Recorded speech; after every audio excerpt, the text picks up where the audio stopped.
Hey everyone, and welcome to Thursdays with Troy. I'm Troy Lambert. I'm a mystery author, I'm a super plotter, I'm the education lead for Plottr, and I am your host today.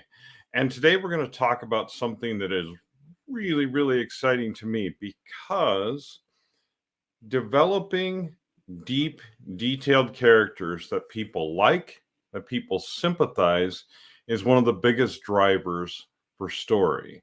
If you think about your favorite stories, your favorite movies, your favorite books, all those different things, a lot of times you're following the character through those things. So even if it's a plot driven story like James Bond or Jack Reacher, excuse me, Jack Reacher, you're still following that character through this intricate plot, right? So, character development and developing really interesting, really fascinating characters that people want to follow is super critical. Okay. How do we do that? Well, we're going to dive right into a couple different things, a couple different tools that we have in Plottr. One is character attributes. The other is character templates. They're a little bit different, and I'm also going to throw in some stuff about character categories too that will help you keep your characters organized. So let's jump right in. Now, for doing this, we're going to look at one of my files for one of the books that I'm actually working on a revision of. So this has actually been really helpful for me to go back and look at these characters and see what I've done with them. Okay. So, but just wanted to review when you look at most of the plot templates that we have in Plottr, one of the things we say is that you want to establish a three-dimensional character with flaws, desires, problems, and a unique personality. It's right here. Okay. But a lot of times, especially if you're a discovery writer, you're just getting to know the character as you work through the book. And it may take you a little bit to do this. Well, you can do it in the revision process, or you can do it ahead of time. Now, how are we going to do that? Well, let's go over to our characters tab and look at some options that we have, and I'll explain some of the features and how I use them. So the first thing to note on this particular page is that I have categories that I have set up. These are custom categories that are unique to my story. You can set up whatever categories you want, and we've talked about this before. But the reason I'm talking about it now is that it relates to the attributes and templates that you're going to use as you organize your story. So I have a bunch of different categories here: a suspect in a theft, a suspect in a murder, because there's both in this particular book, the client of the private detective, the protagonist, the villain, supporting characters, law enforcement. I even have a category in there for animals. Animals play a big role in this story. I have a category for the victim, which is the murder victim. And then I have a category for victims that I've labeled that Nikki. That's because in this particular story, there's a serial killer and there's several minor characters that are basically victims. They die fairly quickly. And so I'm going to treat them differently when I'm developing characters. Okay, here's why. This tab right here that you see is attributes. Inside the character, let's look at what that character card looks like. Now, this is for one of my suspects who actually ends up being one of the perpetrators. You notice that the first screen I come to has a name, a short description, a category that I put in. I haven't added an image, even though I could have. And then there's some notes. Okay. Then here I've added some attributes. Now, the way I explain attributes is this: attributes are global, they apply to every single character that you create in this project. So, what if I deleted, if I went down here and deleted overall emotion, which I'm not going to do it because it would really mess up my file, then I'm going to delete that for every single character that's in this particular project. And that includes, to give you an idea of what this can do if you do this the wrong way, is let's say you have a project and I have several books in this project. If I go into the characters and I delete one of the attributes, it deletes those attributes across all of those books as well, because the categories are part of your series Bible that crosses across all those books. That's why I have these tags up here for the various books. So I don't want to change this, even though in my particular case, for some of the more minor characters, I don't need to know their goal, motivation, conflict, and the overall emotion that I want readers to feel about them. Okay, which is why I put these attributes in there. So I can literally just leave those blank, but I'm not going to delete those on any characters because I don't need that level of, I don't want to erase it for all the characters across the project. I just want to erase it for one. This is where templates come in. Now, in my particular case, what I've done is, so you'll notice here that you can add templates. So I'm going to talk about this one in a minute. You can add templates, and there are a couple different types of templates. There are templates that I have created, and there are starter templates. So I'm going to make some recommendations to you right away. First of all, a lot of these involve some sort of psychological profiling, and they can be extremely useful. But what's beautiful about adding them underneath the characters rather than adding it as a template, as the actual attributes, is that you can add these to the characters that you want to. For instance, for this particular character, I don't need to know her birth order. I don't need to know a lot about her psychology, so I'm not necessarily going to put that in. But for my main character, I might give him an Enneagram test, and I might put his type here and his core desires and his core fears and relate that to how he interacts with other key characters in the story. For instance, Nikki, right? But I'm not going to add this to every character. Also, if you look at this character bio, this is extremely rich. There are a lot of fields here: nickname, age, gender, race, eye color, hair color, skin color, height, weight, all these different things, right? All these different attributes. Well, it might be that for minor characters, I don't even need to know maybe half of these. Now, what I can do is I can use this template, this character template, and leave part of them blank. Or I can create my own template. Okay. The template I'm going to create that I created is called a minor character description. And the only thing it has is eye color, hair color, body type, and what clothing they're wearing if applicable. This is usually for a character that's going to appear very quickly, or that actually, like even in this case, has a relatively minor on-screen type role.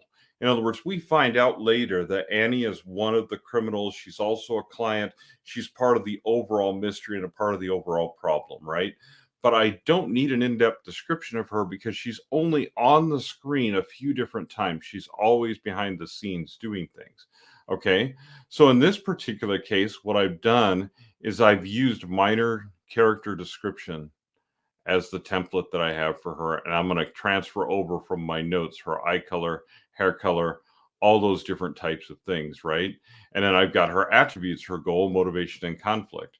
Now, when I click out of this, I can see immediately all those different fields that I've added. So for instance, for my serial killer, I wanted to know a lot more about her. So when I click inside here, you'll see that I've got the attributes filled out, but I've also got an entire character bio filled out for her. Okay. And even though I haven't filled out some of the bottom parts of this as I'm in the rewriting process, I've got the entire character bio file built out for her. All those different attributes, because that's all those attributes that I would like to know about her. If I want to, I can add yet another template. And I can add in, let's say I want to add in the Enneagram here. And then when I click out of her, you will see that those blanks then appear. If I go down and fill those out, that'll be quick reference right here on this front screen of this character. Okay. I can also obviously tag them by books and stuff like that, which we've already talked about. Okay. So the biggest thing to remember is that your attributes right here that you create right here are global. So if I added another one here, if I said, I want to know at least everybody's eye color, which is one thing that you could do. Okay. And then you close that. Well, now you've seen that in these, under the attributes, eye color has appeared, even though it's down here under character bio too. Okay. And just to illustrate that, if you come up here and you decide, I want to delete eye color under the attributes, when you delete it, it disappears immediately from everybody's attributes. So those are global attributes. Every single character in this project is going to share those attributes.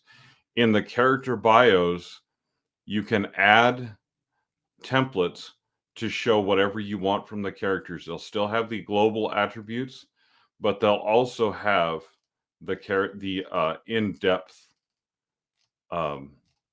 character bio or whatever template you've added to them, and you can add those individually. So I don't have to add the character bio to minor characters. And minor characters, I can just add this minor character description. And like in this one, this woman appears in the book literally one time. I just wanted to make sure that I remembered her name and stuff like that. So I don't need her goal, motivation, and conflict. I don't need this information about her. In fact, all I need to know about her is this right here. So if I wanted to, I could leave my attributes blank and only use certain templates, or I could make my attributes very simple and then always stack templates on top of that for characters where I need more information. Okay. But one of the things I get asked all the time when I talk about this type of thing, and I'm going to go more in depth here in a second, but I'm going to stop for a second and talk about when I go into attributes, one of the things you'll see here is save as a template. Now, what it's going to save is what's right here. Well, let's say that I don't like what's right here and I want to do something else, right? I want to share something else. Okay. Well, I'm going to go into here and I'm going to say, okay, just a second here, and I'm going to show you something else. I'm going to show you another screen. Because what I'm going to do is I'm going to actually open another untitled project, right? And so let's say I decided that I wanted to create an animal attributes, right? And I wanted to save that as a template. But I don't want to do it inside my file because then that's going to add those attributes to every single character. And I don't need to know the breed of my main character. So instead, I'm going to come into here in this untitled project and I'm going to add whatever attributes I want to create this animal one. And then I'm going to save it as a template. Well, let's say I wanted to save a different template. I get through the process and I decide I want to do a different template and I want to create my own, right? Well, I can delete all of these things and start over with whatever attributes I want. So if I'm writing a fantasy, I can do something like the weapon that person carries. I can talk about their race. I can talk about their greatest skill and their greatest weakness. And you could do this for anything, but I was picking on fantasy at the moment. And then I hit save as template. Okay.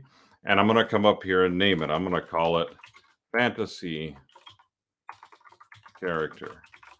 Okay. Now, watch what's going to happen when I do this. Okay. I'm going to save that as a template. It's saved, right? Now, if I say use template when I start a character, guess what shows up? My fantasy character one that I just created. But the beauty of that whole thing is that it also shows up in my other file. So I've created a new template in an empty open file where it doesn't affect anything that I'm working on right now. And then it appears in my other file. So we'll go back to that file and look, and I'll show you that right away. First of all, now I have another option for that character, for the character. Oh, let's see here. Back in there. I have another option for adding an additional template. If I click in here, I can add the fantasy character template that I've just created. Okay, so I can do that.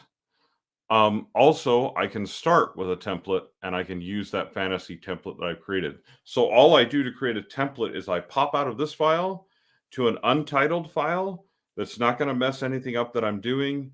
And I use that file to create my different templates as I'm moving along. And I even went as far as down here, I created an animal template. Animals play a major role in this. So I'm like, what is the type of animal? What is their size and their weight? Something about their color and what they look like. What breed are they? Who do they belong to? And what is their role in the story? So I have a few different dogs here, a couple different dogs that are part of the story. I'm not going to fill out their goal, motivation, and conflict. Don't really need to know about that. But I'm going to fill all the the parts out of the animal template so that when I click on this and look, I can immediately see, oh, this is a dog, right? That's who Russ is. This is a dog. He belongs to Max. He's a blue heeler, bluish gray dog. Pretty cute thing, very smart, very well trained, right? Max's constant companion. I've even described the horse that was stolen, and I've described him the way that horse people would describe him instead of, so I can be reminded of those different types of things. And I've added basically this animal template to him, and I've gone in and filled all these things out. Okay, and that's all there is to that. I can create whatever templates I want. Then I can, of course, add photos. I can add all kinds of things to this. There's also, to remind you about characters, is there's also a difference between how I'm going to handle recurring characters. Like this is a recurring character. So I will probably add templates to this and notes to this character as I go along, and he moves into other books as well. You can see this is my protagonist. He's going to be in several different books over here. And so I can add more detail to him. So if I go down here and filter and I go, okay, let me make sure that if these people are going to be in the next book, which I'm in the process of plotting here, then I'm going to have to go down and go, oh, maybe this person, since she only talks to Max on the phone in this particular book, so we don't need a lot of information about her. But in the next book, she's going to play a larger role. So maybe I'm going to want to add the character bio to her, and I might even want to do some background psychology. Same type of thing. You know, this guy is going to show up again in the next book. Right now, I've got a minor character description, but if I decide he's going to play a more major role, I can add the more detailed character bio, and then I can even take this template, and once I've transferred everything over and added more to his character bio, I can remove it. And then even if I'm going back to look at the original book teaching moments that he was in, I've actually got more detail about him rather than less. So you can change templates or add more templates at will as you want to do that. And of course, that translates universally across your project, across to multiple different things. So it's a real simple method of basically making your characters deeper, looking at the things inside of them. Now, if the reason I do attributes like goal, motivation, and conflict is that almost all the time, nearly every character needs to have some kind of a goal, motivation, and conflict. Otherwise, you have to wonder if they're just set dressing, and that's why they're there in the story, but they don't really matter to things. So any character that's central to the story that matters should have those type of things. So that's why I put that in my overall attributes. I could put other things in there as well, things that I need to know about every single character, but I prefer to separate that out into these different templates and only put in what I need to know about the character to write the story. And if that changes as I'm going along, then I can always change, modify that, and save that. Okay. So I hope this part of this was really helpful to you, that this was a really helpful video to you, that it shows you the ways that you can use character templates, the ways that you use attributes. Just remember, attributes are global. Templates can be individualized to each type of character. In that particular case, what I basically do is I go into my file again, and you'll notice that supporting characters get this minor character description here. That's what they get. If they're a more major character, they get a deeper character bio, and they might get some psychology added behind that, especially if they're a recurring character. Okay, so I do it by character category All of the animals have an animal template. Okay, it's just that simple. And you could do a template for every type of character that you had. I could do one individually for the victims of Nikki, although I've just done those as minor characters because they generally die fairly quickly. So we don't really care that much about them in the story, just enough that we care that they died. That's all. That's all the character background that I give them. But I mean, I give more character development to characters that have more of a role in the story. This turns out to be one of the major characters in the story, so I want as much information about him as possible. So I do that by category, and that may vary within the category. Some of these people may get more information added to them than others, depending upon their role and how deep and what information I need to know about them. Okay. So anyway, I hope that was helpful. I hope that, as always, that you learned something, that you can take something away from that. You can always modify this technique to do whatever you want. You can modify the attributes, modify the different templates, create your own templates. Remember, just pop out to an untitled project to do that so it doesn't mess up the project that you're currently working on. Save the template, then come back to your work that you're working on. And then you've got just the attributes that you want for every single character. And you use these, you fill them out for each character, and you'll figure out as you go what you need to write your character, what you need to know your character. And the better you know your characters, especially from the start, the better your story is going to be, especially the better your first draft is going to be. So thanks for tuning in, everybody. If you have any questions that I haven't answered here, feel free to ping me in the Facebook group, to comment on this video, to share this video, all that kind of stuff. I really appreciate you being here, and I really appreciate your time and attention. With that, we'll see you next Thursday. Thanks, everyone.